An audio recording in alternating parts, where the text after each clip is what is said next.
여러분 안녕하십니까, 진성호입니다. 이번에는 조국 전 장관의 모친에 대한 게 하나 크게 터졌습니다. 웅동학원 관련 이야기입니다. 조국 전 장관과 조국 전 장관의 모친, 조국 전 장관의 아내, 조국 전 장관의 동생 모두가 관련된 것으로 보이는 사건이 하나 터졌습니다. 오늘 국감장에서 한국당 성일종 의원이 큰 건을 하나 폭로했습니다. 자, 조국 전 장관의 일가가 18년 동안 100차례가 넘는 빚독촉을 그동안 묵살해왔다는 겁니다. 한국자산관리공사 캠코로부터 2001년 이후 100차례나 넘게 채무독촉 등을 받았지만 거의 응답도 하지 않은 채 그냥 깔아뭉갰다고 합니다.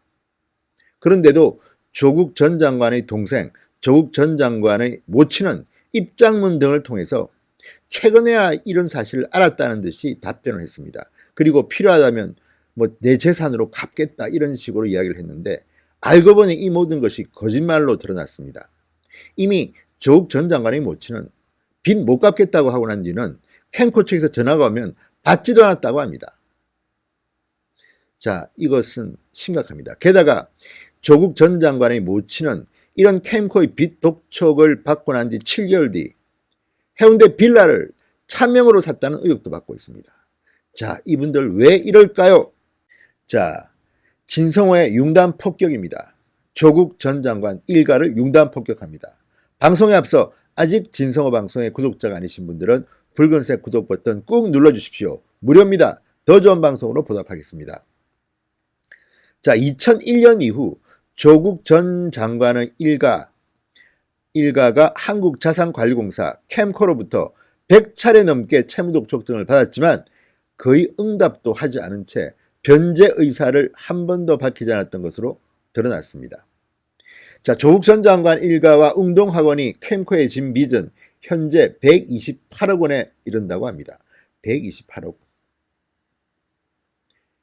128억은 다시 따져보면 국민들에게 진 빚입니다. 한국자산관리공사 캠코는 국민의 기업입니다. 공기업입니다.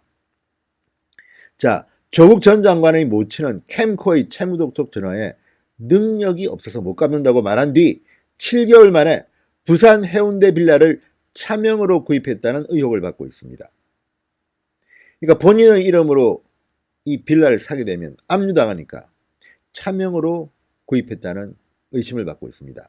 야당은 앞에서는 정의로운 척하면서 뒤로는 나라 빛을 떼어먹은 조국 전 장관 일가족의 이중적인 행태가 드러났다고 강하게 반발하고 있습니다. 자, 한국당 성일종 의원실이 캠코로부터 입수한 채권 회수 채무조정 안내 내역에 따르면 캠코는 2001년부터 2019년까지 조국 전 장관 일가족과 웅동학원에 도합 113차례 변제독촉, 재산조사, 상환 안내 등을 했습니다. 이 가운데 전화통화 시도는 16회, 우편 안내 68회, 재산조사 17회, 실거주지 확인 5회 등이었습니다. 18년 동안 조국 전 장관 일가족은 캠코 측에 한 번도 변제 의사, 그러니까 빚을 갚겠다는 의사를 명확히 밝히지 않았다고 합니다. 조국 전 장관 부친 고 조변현 씨는 2010년, 2011년에 캠코와 2차례 통화를 했는데 학교 부지를 매각 추진 중이지만 해결 실마리가 보이지 않으니 여유를 가지고 해결책을 찾자 이렇게 답했다고 합니다. 그런데 이듬해인 2012년에는 캠코에 팩스를 보내 캠코가 가압류한 학교 부지를 풀어달라고 요청했습니다. 캠코가 압류한 땅은 교육청 허가가 없으면 매각할 수 없으니 빚 회수에 도움이 되지 않을 것이라는 이유도 됐습니다. 그렇지만 캠코는 거절했습니다.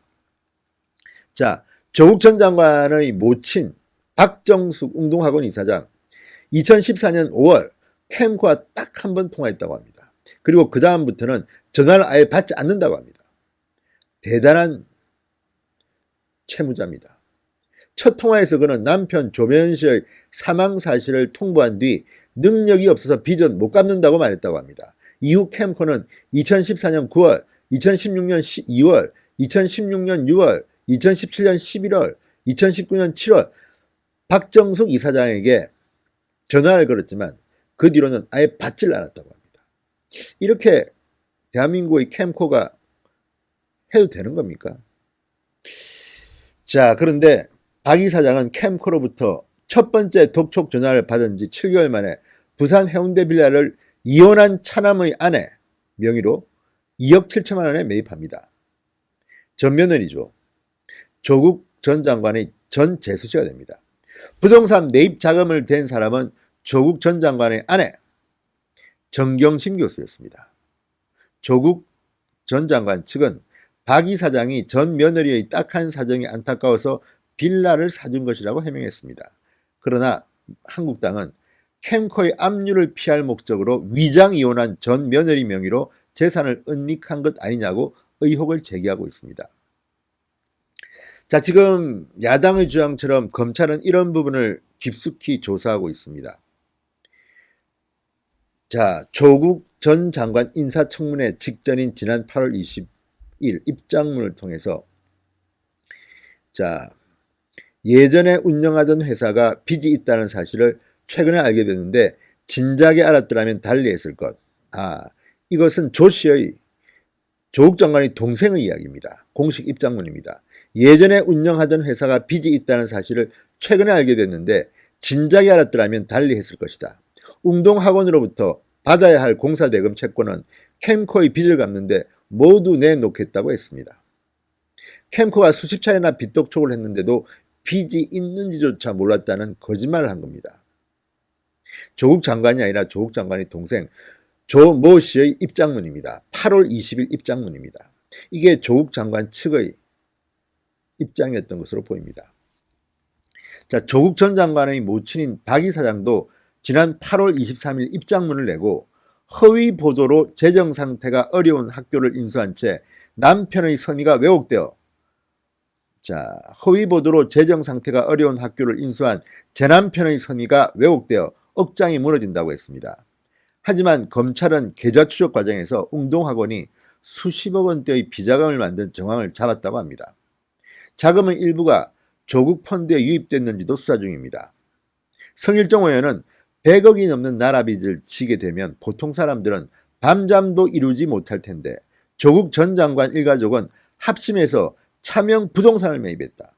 겉으로는 도덕적인 채 피해자인 채 했지만 실상은 나라빚을 떼어먹은 악성 채무자들이다. 이렇게 비판했습니다.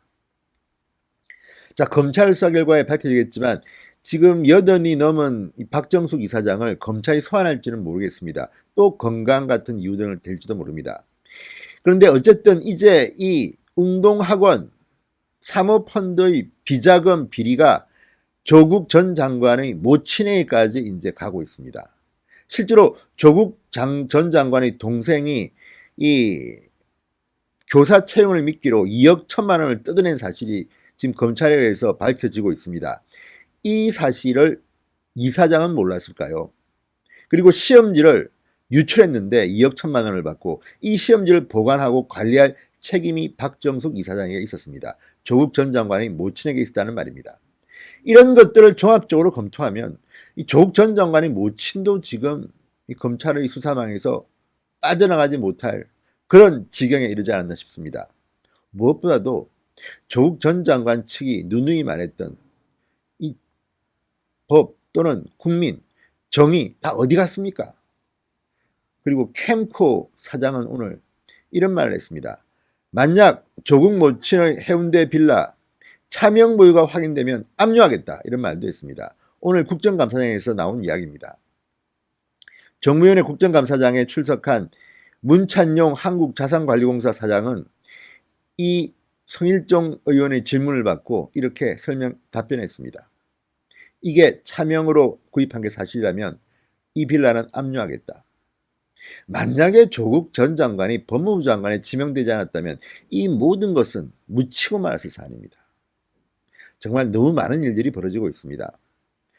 지금 검찰이 수사한 대로 운동학원의 비자금이 수십억 원이 되고 이것들이 만약에 지금 펀드 같은 것의 종잣돈이 되었다면 그리고 이렇게 돈을 가지고 있으면서도 캠코의 빚독촉 100차례가 넘는 빚독촉을 무시했다면 이건 정말 법적으로도 문제지만 도덕적으로도 문제가 심각합니다. 야당이 가족 상대장이라는 표현을 쓴다는 이것 너무 과하지 않은 일이 있습니다. 신성호의 융단 폭격이었습니다. 여러분 감사합니다.